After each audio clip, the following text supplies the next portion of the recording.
Yeah, just leave it that way. That's cool. Just leave it. No, well, not that. Like Yeah, this? that way. Yeah, that's cool. That's cool. Okay. All right. Welcome back to the Mike Check Show, man. Welcome back. Today we're joined by a true boxing mastermind. Am I right? Former two-time world champion and a Hall of Fame trainer, man. Please welcome y'all, Buddy McGirt. What's going on, buddy? Everything's good, man. Can't complain. The way I like to start off my pod is asking some rapid fire questions. You ready? Ready. Favorite punch to teach? Left hook. Ooh. Hardest hitter you ever faced? The hardest puncher was a guy named Vincent Relaford. Coffee or energy drink before training? But I never drink energy drinks. I was old school, man. You know, water and Gatorade mix. That was it. Okay. Favorite fighter to watch today, besides Frank Martin? I gotta say Crawford and Shakur. Yeah, that's right. Most underrated boxing skill? The most underrated or in general? Yeah, like boxing skill. Most underrated in general. The most underrated. I gotta go with oh man, there's so many, man. There's so many old guys. See, I'm gonna go back to the old school. There's so many guys that are so underrated. It's kind of pathetic, man. Because these young guys say they don't know what they're looking at, man. You know, they got to go back and look at guys like, you know, not just Ray Robinson. I mean, you got a guy named Henry Hank. You got a guy named Johnny Bratton, who was welterweight champion. Kid Gavilan. You know, Jersey Joe Walcott, who was heavyweight champion. Those guys, man, these young guys can watch those guys and learn so much, but they don't. Yeah. Okay. Corner advice you say the most? Well, I think that you got to get straight into the point. You know, you let the guy know what what you see the other guys trying to do, and what to do to avoid that, and then how to counter that. And the last one, toughest round of your career? The toughest round of my career, I gotta say, was I fought Frankie Warren for my first world title. And I don't know if it was round 8 or 9, man. It was just like I knocked him down to 8, so I think it was like the 9th or 10th round. And I still have nightmares about it. When you look back, right, at your early days in Brentwood, right? What moment made you realize boxing could change your life? Honestly, man, the day I started boxing was on my 12th birthday, and when I went in the gym that day and joined and it started, I just felt in my heart that that was it for me, man. That was the sport for me. That was it. Nothing else. That was it. Okay. Yeah. And from that day on, my dreams of becoming a champ started that day. But isn't I got a question though, because I have a few pro boxing boxer friends, right? One of them passed away. Rest in peace, Venezuela. I don't know if you ever heard of Venezuela, but isn't that sort of late at 12 years old To start boxing? right? No, I started at 12. No, I thought it was, when I started, I was in 6th grade. I was in elementary school. So to me, I think that was the perfect time. Perfect time. Okay. No, because I always hear 5, 6, 7. Never heard 12. Because I think that sometimes when you're that young, your concentration, your level of concentration isn't that long. That's right. You might get a 6 or 7-year-old out to do it for maybe, a few minutes, and then something else might distract them, and then they're gone. Yeah, that's a fact. I think Frank Martin started late too, right? I don't know, to be honest. I don't know. Okay. But I started at 12. I turned pro at 18. Your fighting style, right? Blended discipline, and creativity, right? Who shaped that the most? And how did you make it your own? To be honest, God gave me the ability to There you go, buddy. That's what I like to hear. He gave me the ability to study, old fighters, and that's all I did, man, was study old fighters. at first you try to fight like certain old fighters, but it's like this shit ain't me, That's So right. as I got older, I decided to just take a little bit from each guy that I can do and put it together. You became champion in 91, right? Now, my first championship I won was in '88. 88? Okay. Wow. Then That's my crazy. I second was one, 3 years old my my second world title I won in '91. in 91. Okay, okay. Now the one in 91, what you remember the most about that fight?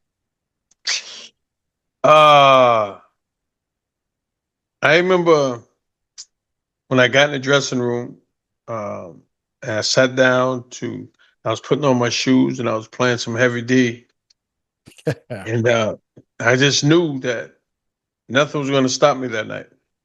Nothing and nobody. You still listen to Heavy D today?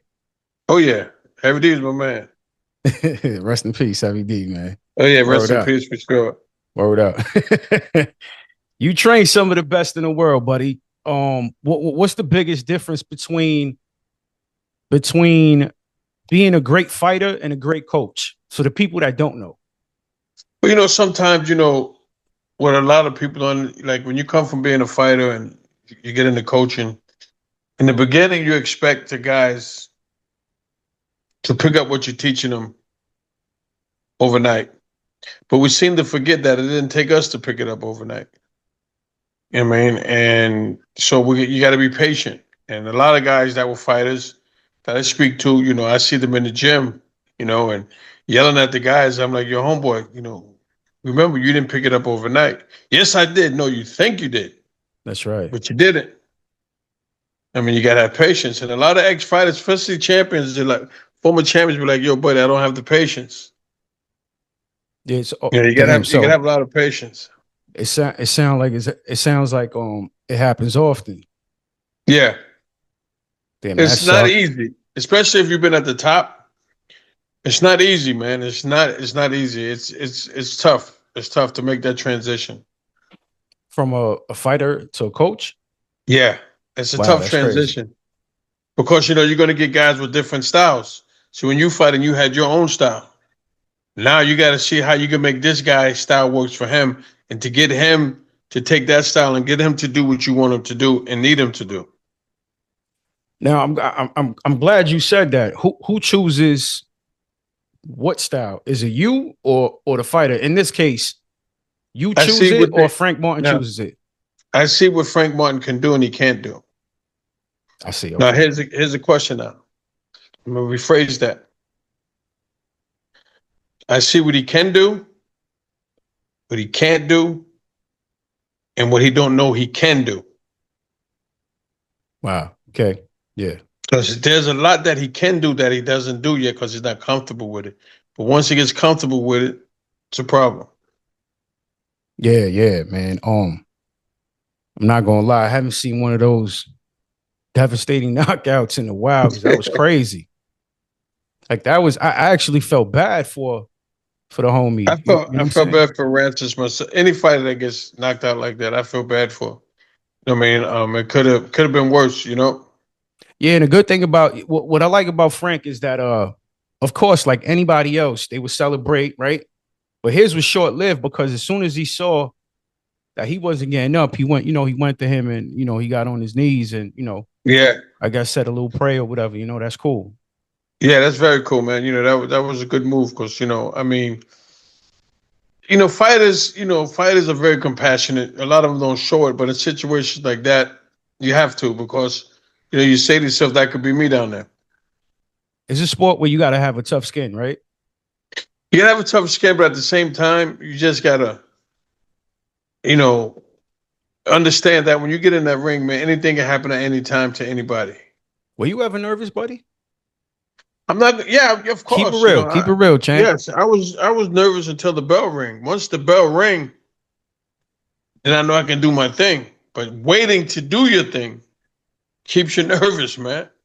I You see know what what I you're mean? saying. You relax, but inside you're like, how's this gonna go? How's that gonna go? But once the bell rang, I was good. I always admire you guys because I was lucky enough to so I was a music producer, but I was lucky enough to know you guys. And when I say you guys, a lot of pro athletes. And I always try to, whoever I'm speaking to, it could be whoever, you know what I mean? Any pro athlete. I admire the fact that you guys come out, whether it's basketball, football, boxing. I try to put myself in your shoes, man. And I really don't, I can't see how you guys do it, man, because once you look up and you see 40, 50,000, 10,000, 15,000, you're like, yo, wow. You know But what I'm you saying? know something? You don't. It's not that. It's not that. You know what happens? You have your entourage, right? You're feeling good. You get in the ring. The bell rings. Everybody takes 3 steps down. You take 3 steps in. Now it's you and that man across from you. You know what I mean? So like, you got a lot going through your mind. But for me myself, once the bell rang, everything I was in my comfort zone. So is it safe to say that boxing is not a team sport? Not at all. Okay. It's a team sport. Hold it. Let me rephrase that. It's a team sport. It's a team sport, but you're still alone. The fighter's still alone. At the end of the day, it's just him and the other guy in front of him. And And you that's got your scary. cornerman. You got your cornerman. You know what? It's the loneliest sport in the world, if you want to know the truth. Can you explain Because that a little bit? yes, of course, it's like this. When you get up in the morning to go run, your manager's not going to run with you. Trainers are not going to run with you. It could be 5, 6 in the morning. It could be 20 below, but you got to get that road work in. Sure. I'm saying. So you get it in. Then you come back, you rest. And just say, for instance, you're not feeling well that day, but you still got to go to the gym and get that workout in. You got to spar. You're not Makes feeling well, sense. but you know you got to do what you got to do. Now, everyone's there, but at the end of the day, it's just you. You know what I'm saying? And then in the Makes a dress lot room, of everybody's sense. yelling, chanting, and all that, everybody. But when that fucking bell rings, it's just you and the other guy across from you. You know what I mean? And the sad part is, when a guy loses, those entourage and everybody's gone. And it's just him. Yeah. I mean, the trainer, you know what I mean? And the trainer, because the trainer's going to be like, yo, we got to take this together. But everybody else is gone, man. They said, fuck that. We're going to jump on the next bandwagon. I think it was the third round, if I'm not mistaken. And they zoomed in on you. Um, as you know, as the round finished. And if I remember, you said you got him. I said to him, I says, when he turns southpaw, I says, tell me where you're going to go. He goes, I'm going to go to my left. I said, say it again. He goes, I'm going to go to my left. He went out, he went to his left, and he knocked him down, and that was it. It's crazy, champ. Hold on. Am I invited the next fight? Am I part of the team? Am I part of the staff? Buddy, come on, man. You got to I ask never Frank boxed a that, day in man. my life, but I was a foolish man for 25 years. Right. I hear you, man. But hey, you're here now to tell about it, right? Say it You again. know what I mean? I said, you're here now to talk about it, right? Yeah, man. We all live and learn, man. Yeah. Nah, you know what's crazy too, buddy? We were supposed to do this what, like 3 months ago? I don't know, 2 months ago or something like that.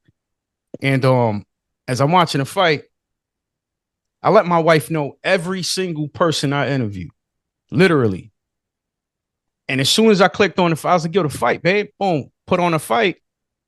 And I saw you in the corner. I'm like, wait, hold on.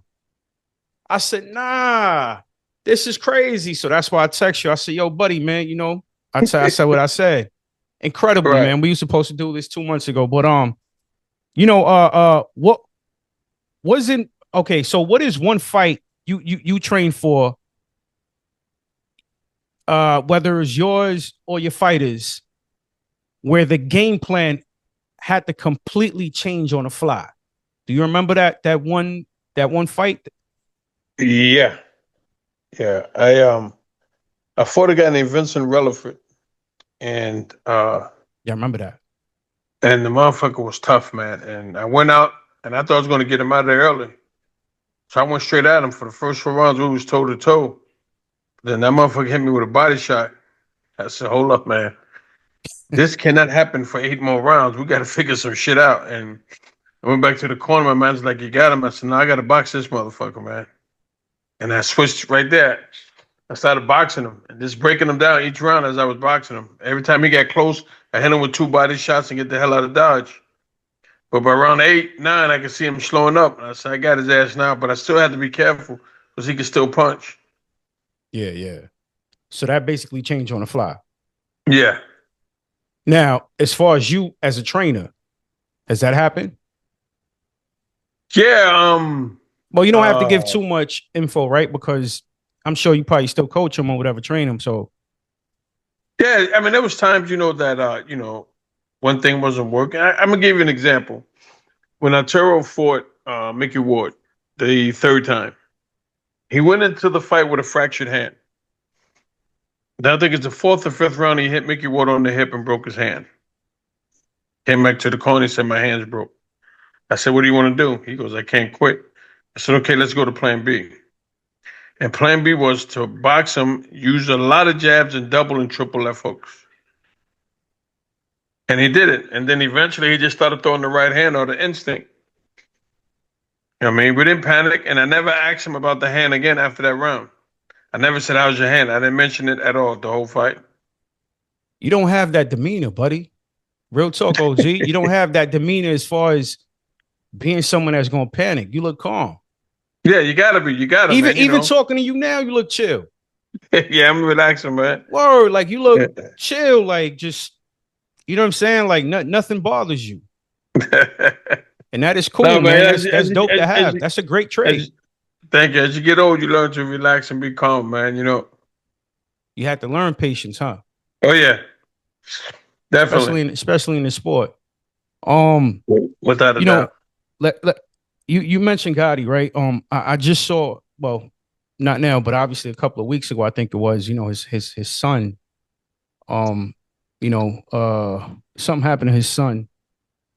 If I'm not mistaken, I can't remember too very well, but They found him. They said he committed suicide. They say he hung himself like his dad. I mean, I what don't know the whole story behind it. were you cool with him? Were you cool with his son? No, I never met his son. I spoke to his son once on the phone. Okay. Yeah, I that's mean, tragic, man. yeah, it's a shame that that you go out the same way your dad. That's crazy. Okay, now I'm glad you said that. Does that make it? I, you know what? I don't Let's know, just man. I know where you're yeah. going, but I don't know. Let's just I move don't on to know. the. Yeah, I'm sorry about that. I don't I know. No, just no, I no, just no. felt I know like I where you're had going to. because I was with some guys the other night at the fights, and they're like, "Yo, buddy, you know what I say, man? Listen, I don't know, man. I really don't know because I never met her. I don't know the woman, so I really can't say anything bad about her because I don't know her. I Yeah, can't say yeah. anything good or bad about her because I don't know her. It's just tragic, man. Yeah, God bless both. Yeah, yeah. Rest their souls, man. Because it was horrible, man. It broke my heart as a kid. Watching Gotti. Uh, gee, man, probably by far one of the top five greatest fights ever. You know what I'm saying? Him yeah. and I mean, Mickey yeah, Ward, yeah, absolutely, one that thousand trilogy, percent. yeah. So for keeping fighters grounded, right? How do you balance?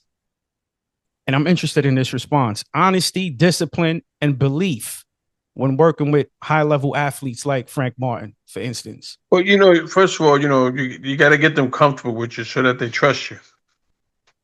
You know what I mean? And then, as you go along, you just gotta remain who you are. Don't That's try to right. put up a farce and be somebody else, and always keep it real with them, whether it's good or bad. And with Frank, I was always upfront with him about everything. You know what I mean? If he come to the gym and if I felt he didn't do what he's supposed to do the night before, I let him know. I wouldn't keep my mouth shut. I'd tell him in a nice way, be like, "Yo, champ, it's time to get it together now. There's enough for the bullshit." And he'd be like, "All right, buddy, you got it." You know what I mean? So with any fighter, I let them know, if they start effing up, I'm like, "Yo, look, man, you got a couple weeks left. Time to get the shit together. Enough." You know what I mean? And they're like, "All right, buddy, okay." And so you develop a relationship with them. You gotta see, you gotta get their trust because in the fight, no matter how many people's in the corner, they're looking at you. And if the fight's tough, they're looking at you for the answers. And if you don't have them motherfucking answers, I mean, yes, they're fighters that could adjust on their own, but they're still looking at you like, yo, you're my big brother. Like, come on, help a brother out here. You know what I'm saying? And sometimes when it comes from you and you tell them something, even though they know to do it, when they hear it from you, it just gives them that more confidence, especially when it's working. Did he choose you, or you did you guys speak behind closed doors, or No, how but did that connection happen? I got a call. A friend of mine called me and say, "Hey, man, I got Frank Martin down here, man. I told him about you. Won't you come down?" So he was in Miami, so I drove down to Miami and we hooked up and we worked for like 4 days. Excuse me. Then he called me a little while later and said, "Yo, I want you to work with me on my next fight." I said, "No problem." Yeah, and I mean, you guys mesh Yeah. amazingly, man. I ain't gonna lie. The way Frank looked, He's I was got like, nah, he can't the be guy. stopped. The guy has talent. He has tools that he hasn't used yet. And he's super athletic. A lot of people, Yeah. yo, well, he's super athletic. Like what? He's Yeah. So dodging, he's moving, he's oof. till you get comfortable doing one thing and then you forget about the rest. That's But nah, right. man, you gotta have your whole arsenal ready because you never know what you're gonna come up against.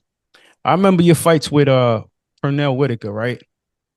What was the biggest challenge of The preparing for biggest someone challenge like that? fighting Purnell wasn't just Purnell. It was his trainer, Georgie Benton. So you was fighting two monsters. There you go. I mean, it was Georgie, man. Georgie was a fucking master. Listen, I got 6 losses in my career. 4 of those losses were to fighters trained by Georgie Benton. Oh, he had your number, champ. Yeah. Yeah. And after the first Whitaker fight, he came to my dressing room. And his favorite word was motherfucker. He said, "Look here, motherfucker. You almost ruined my masterpiece, motherfucker." But me and Georgie were great friends, though. God bless him. We were great friends. I learned a lot from him. I learned a lot from George. Yeah, because Pernell, no lie, champ, Pernell is considered top five, man. And Easy, everyone's top five. easy, easy. For sure. So damn, wow, that's crazy, champ. I would have been nervous just fighting Pernell. Like, dang, I'm about to fight this Nah, big dog. I wasn't, to be honest, I wasn't really worried about Purnell. I was worried about Georgie. Yeah. I mean, His corner, absolutely. yeah, I remember you fought damn, I don't want to mess up his name, man. And forgive me, brother, if I do. I know his last name is Brown. Simon Brown. Simon Brown. There you go. Yeah. What was the key adjustment for that fight? Well, the key was, I had to box him and fight him. How can you do Plus, both? you had to mix it up. It was rounds I had to sit inside. I had to sit in the pocket with him. But when I sat in the pocket, I hit him with fast shots and keep him turning. I wouldn't wait for a receipt, but I had to touch him to the body. See, I had seen Simon Brown fight a few times. And after 5 rounds, that's when he steps on the gas. And when he steps on the gas, a lot of guys couldn't handle that pressure. So I said, I got to try to make him understand that, yo, I can fight you on the inside as well. I That's like mean, a and tank, right? A tank yeah, does the same thing. so when I got inside, every time I got inside, I hit him with 1 or 2 good body shots and get out. You know what I mean? Then I boomed and I get it. I was able, by round like 6, 7, I was able to get 3 or 4 body shots in. I'm like, oh shit. But I didn't stay in the kitchen. I got the hell up out of there. Then Yeah, by got round too 9, hot. round 9, I started to see him slow up a little bit, but he was still dangerous. I mean, and then that's when I just stood my ground a little more, but I didn't stay there long though. I did just enough to do damage and get out. See, a lot of people don't know, champ, that a fighter is very dangerous when they're panicking. Yeah. Super dangerous. A lot of people don't know that. A lot of casuals. You know what I'm saying? Right. I've seen it happen plenty of times. I've been a boxing fan. I'm 40 years old. Been watching boxing since I was 6. Gotcha. Literally. You know what I'm saying? So I love boxing. Right. This is why I'm invited to the next fight. Gotcha. Come on, buddy. Come on, I Papa. got you. I got you, man. I got You know what I'm saying? Like, listen, I take a jet to Florida if I have to. No, in Vegas. I got you. When is he fighting next? Do you know? No, I have no idea, man. I have no clue. Gotcha. Okay. Now, I have 2 more questions, right? One fight fans don't like to talk about enough. What happened in that one that makes it meaningful to you? What happens in what? In that fight? Is there one fight that fans don't talk about enough? involving you? What happened in that one Oh, fight? when Tarver beat Roy Jones. Mm, Nobody talks about that. mm, Not only did he beat him, he knocked him out. mm. I Yeah, love I Roy. must have forgot. Roy's a good friend of mine. I love Roy. You know what I mean? I got nothing bad to say about Roy. He's a good guy, man. I mean, I hated when we had to go against him, but that's the sport. Yeah, yeah, But yeah. people don't talk about that at all. And I was, man, Tarver, man, Magic Man, right? Yep. You fought, you fought through injuries, right? During Yeah. parts of your career, they were pretty notable. I saw it online. Which fight demanded the most mental toughness? The first Pernell fight. And again, that goes back to because of his coach. Nah, because of my injury. Gotcha.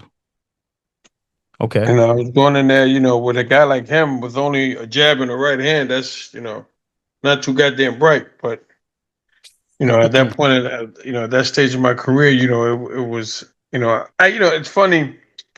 I got hurt before the fight before Pernell. I defended my title against a guy named Gennaro Leone. He was my mandatory. I fought him. I beat him. And then I went to the doctors and they told me I had tendonitis. You know, and they kept telling me I had tendonitis. Don't worry. They said you're gonna be all right for the fight with Pernell. Now, mind you, I fought this guy in January, and then I went home for a week and I had to go to camp because I was fighting Pernell in March. And I was going through the rehab, and my manager's like, "You're gonna be fine. You're gonna be fine. You're gonna be fine. Don't worry. Don't worry. I mean, the doctor's gonna give you a shot in your shoulder before the fight. You're gonna be fine." But then the weigh-in was the night before the fight. The weigh-in was in Manhattan at a hotel. I can't remember the name of the hotel. Weigh-in was at 10 o'clock at night. And we're in a limo going to the weigh-in. And we just paid the toll at the Lincoln Tunnel. And as we're going into the Lincoln Tunnel, my manager looks at me and says, "If you want to pull out, you can." I just looked at him. I said, "See, conscience got the best of you, huh?" "What are you talking about?" I said, "Why the fuck would you tell me that the night before the fight? That's right. Why you didn't tell me that 3 weeks ago? Why are you telling me now?" I'm saying, "You're telling me this now because your conscience." That's when I know my shoulder was really fucked up. That's when he's telling me, "Yo, your shit is fucked up." Because why would you tell me now that I can pull out? Why you didn't tell me 3 weeks ago? I mean, or even a week ago. Why are you telling me now? The day Because I before. can't pull out now. We're heading to the fucking weigh-in. I can't pull out the fight now. You know what I mean? Yeah. But that's what under the bridge. But Yeah, yeah, you yeah. know, No, so definitely. that just in my mind, I'm just like I'm going in this motherfucking battle. I just got to make the best of it. What would you want your legacy to be, buddy? Hey, man. I mean, hey, a guy that gave his all and loved the sport, and I have no anger towards nobody. You know what I'm saying? I mean, I know in this sport, like anything, you got haters and you got people that love you and you got people that hate you and people that hate you for no fucking reason. But that's part of life. You know what I mean? So I've learned that, you can't please everybody. But the most important thing is to please yourself. And as long as you please yourself, you gave it 150%, that's all that matters. And I always end my podcast like this, right? If you had if you had one advice to give the world, what would it be?